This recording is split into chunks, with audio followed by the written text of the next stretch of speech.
ఎన్నో సినిమాలకి నిర్మాతగా పనిచేసి ఇప్పుడు డైరెక్టర్గా అగదా అనే మూవీతో మన ముందుకు వస్తున్నారు. నమస్తే అండి. అమ్మా సినిమా ఎట్లుండబోతుంది? అగదా అనే ఆ టైటిల్ అర్థం ఏంది? సినిమా ఎలా ఎలా ఉండబోతుంది అనేది నువ్వు అనుకుంటున్నావు? మేము ట్రైలర్ చూసినప్పుడు చాలా ఇంట్రెస్టింగ్ ఉంది. తెలుగు సినిమాలలో చాలా కొత్తగా హర్రర్ మూవీ వస్తుంది అనుకుంటున్నాం. మీరేం చెప్తారు దానికి? నేను అదే అనుకుంటున్నాను. చేతబడులు అట్లా మూఢనమ్మకాలు ఏమన్నా ఉండబోతున్నాయి? చేతబడులు మూఢనమ్మకాలు అనేది it's a part of the film only. It is not cinema అంతా దాని మీద బేస్ అయ్యి ఉండదు. దాని డెఫినెట్గా ఒక రూట్ కాజ్ అయితే ఉంటుంది, బట్ రూట్ కాజ్ వచ్చి అగదా.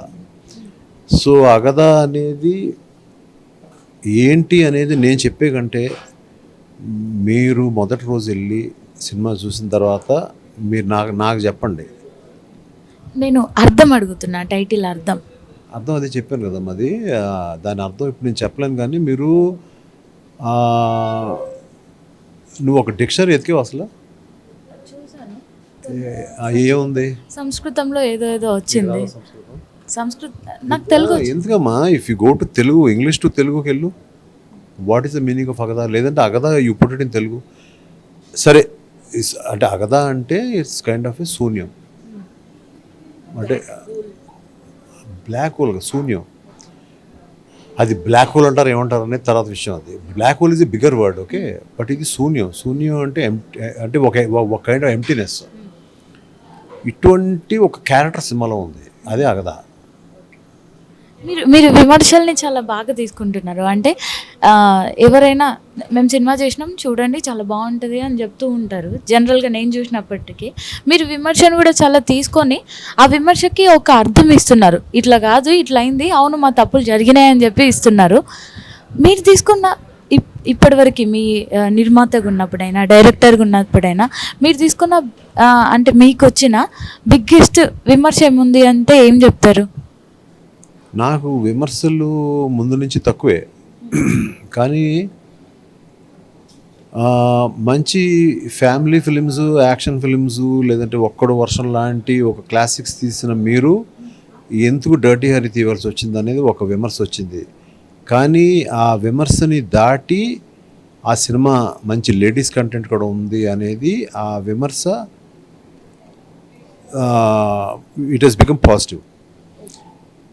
సో ఈ కైండ్ ఆఫ్ సినిమా కూడా, ఇప్పుడు అగదా లాంటి సినిమా కూడా మీరు చేయగలరా, ఇలాంటి ఒక డిఫరెంట్ కైండ్ ఆఫ్ సినిమా చేయగలరా అంటే దానికి నేను, అది విమర్శ కాదు, ఇలాంటిది కూడా నేను హ్యాండిల్ చేయగలను అన్నప్పుడు నేను ఇచ్చిన ఆన్సర్ ఏంటంటే దానికి, నేను దేవి అనేది హ్యాండిల్ చేయగలిగినప్పుడు ఇది ఎందుకు హ్యాండిల్ చేయలేను? నేను హ్యాండిల్ చేయగలిగాను, కానీ కష్టతరమే చేయడం, దానికి చాలా కష్టపడాల్సి వచ్చింది అనేది నేను చెప్పాను. మీరు చూస్తున్నప్పుడు అంటే మీ కెరియర్ మొత్తంలో ఇప్పుడు జెన్జీ నచ్చేటట్టు ఉంటుందా సినిమా? వాళ్ళ కోసం సినిమా తీయకపోతే సినిమా తీయగలదు ఇంకా. అదే అంటారు. అయితే మీరు చూసిన కెరియర్ మొత్తంలో ఇప్పటి వరకు అంటే ఇప్పుడు మీకు జెన్జీకి నచ్చుతుంది అని చెప్తున్నారు.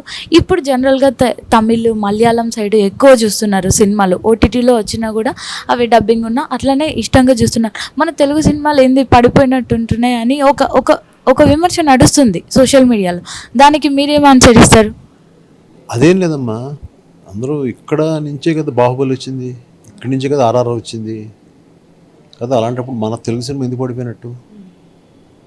అవన్నీ కాపాడుకోవాల్సిన బాధ్యత బాగుంది. ఇప్పుడు ఈ మధ్య మనం చూసుకుంటే మా ఇంటి బంగారం మంచి సినిమా, ఎన్నో మంచి సినిమాలు వస్తున్నాయి కదా. సో అందులో రావట్లేదని ఎందుకు అనుకుంటారు మీరు? అలాగే మేము కూడా ఇక్కడ తెలుగు ఇండస్ట్రీలో కానీ మన తెలుగు ఆడియన్స్ ఎంత గొప్పవాళ్ళు అంటే, ఒక డిఫరెంట్ మూవీ, ఒక కాంతారా లాంటి ఒక డిఫరెంట్ మూవీ కానీ, లేదంటే ఒక సంథింగ్ లైక్ ఒక కేజీఎఫ్ లాంటి ఫిలిం కానీ ఏదైనా వచ్చినప్పుడు కూడా మేము తెలుగు ఫిలింని ఎలా ఆదరిస్తున్నాం అలాగే ఆదరిస్తున్నాం ఇక్కడ మేము. అట్ ది సేమ్ టైం ఒక ఓడిసీ లాంటిది, ఒక స్పైడర్ మ్యాన్ లాంటిది హాలీవుడ్ నుంచి వచ్చినా కూడా మనం ఆదరిస్తున్నాం. మన తెలుగు వాళ్ళు చాలా గొప్పవాళ్ళు. దాని సినిమా బాగుండి ఏ లాంగ్వేజ్ అనేది వాళ్ళు చూడరు. సో అందువల్ల మన తెలుగు సినిమా, మన తెలుగు ప్రేక్షకుల్ని ఎవరన్నా ఏదైనా అంటే నేను ఊరుకోను. మనం గొప్ప, మన వాళ్ళు గొప్ప, అంతే. ఈ 14th రాబోతుంది కదా సినిమా, మీలో ఫుల్ కాన్ఫిడెన్స్ కనిపిస్తుంది, సినిమా పక్కా ఆడుతుంది అని చెప్పినట్టు కాన్ఫిడెన్స్ కనిపిస్తుంది. నా ఫేస్లో కనిపిస్తుంది, లోపల కనిపిస్తుందా? నీకేం తెలుసు లోపల? లోపల I'm very confident about the movie. The same time నేను ఎప్పుడు కూడా లైఫ్లో ఓవర్ కాన్ఫిడెంట్గా అయితే ఉన్నాను. ఎక్కడో మనసులో ఒక చిన్న భయం, నేను కూడా హ్యూమన్ బీయింగే కదమ్మా, ఐఎమ్ నాట్ ఏ గాడ్ కదా. సో మరి ఉంటుంది చిన్న భయం, రిలీజ్ అయ్యి సూపర్ హిట్ అయ్యే వరకు, బ్లాక్ బస్టర్ అయ్యే వరకు షూర్గా కొంచెం ఉంటుంది లోపల. ఒక్కళ్ళలాంటి ఫిలింకి భయంగా ఉండేది. లాస్ట్ 2 రోజులు అసలు నిద్ర పట్టేది కాదు, ఉండేది కాదు. అట్లా ఉంటుందమ్మా, భయం ఉంటుందమ్మా. మీకు డైరెక్టర్గా ఉన్నప్పుడు ఈ సినిమాలో ఎట్లా అనిపించింది? మళ్ళీ హర్రర్ కదా, అప్పుడప్పుడు దేవి తీసిన తర్వాత ఇప్పుడు ఇట్లాంటి జానర్లో తీస్తున్నారు కదా, ఎట్లా అనిపించింది? ఎప్పుడైనా సరే ఒక ఫిల్మ్ మేకరు కొత్త కైండ్ ఆఫ్ ఫిల్మ్ తీసినప్పుడు డెఫినెట్గా ఒక కొత్తదనం అయితే లోపల అతను ఫీల్ అవుతాడు. సో దీన్ని కొత్తగా అందరూ ప్రజెంట్ చేసినట్టు కాకుండా తను కొత్త రకంగా ప్రజెంట్ చేయాలని అనుకుంటాడు. సో డెఫినెట్గా ఇది చాలా కష్టతరమైన సినిమా తీసే విధానంలో, షూట్లో కానీ స్క్రిప్ట్లో కానీ చాలా కష్టతరమైన సినిమా.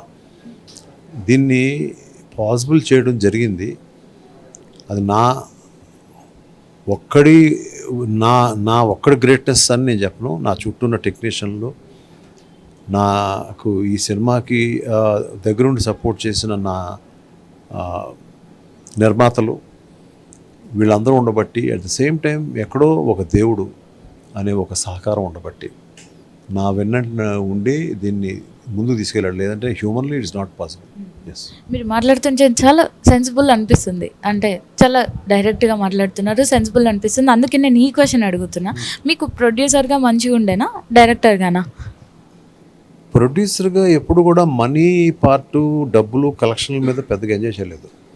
మనీ తేవడాలు, లేదా లెక్కలు చూడాలు, లేదంటే ఆ రోజు ఎంత కాస్టింగ్ అయింది, వీటి మీద నేను పెద్దగా ఎంజాయ్ చేయలే. యాజ్ ఎ డైరెక్టర్ ఆ ఇష్యూస్ లేవు కాబట్టి, unless I produce and direct film ఉంటే తప్ప ఈ ఫిలింకి ఆ ఇష్యూ లేదు నాకు.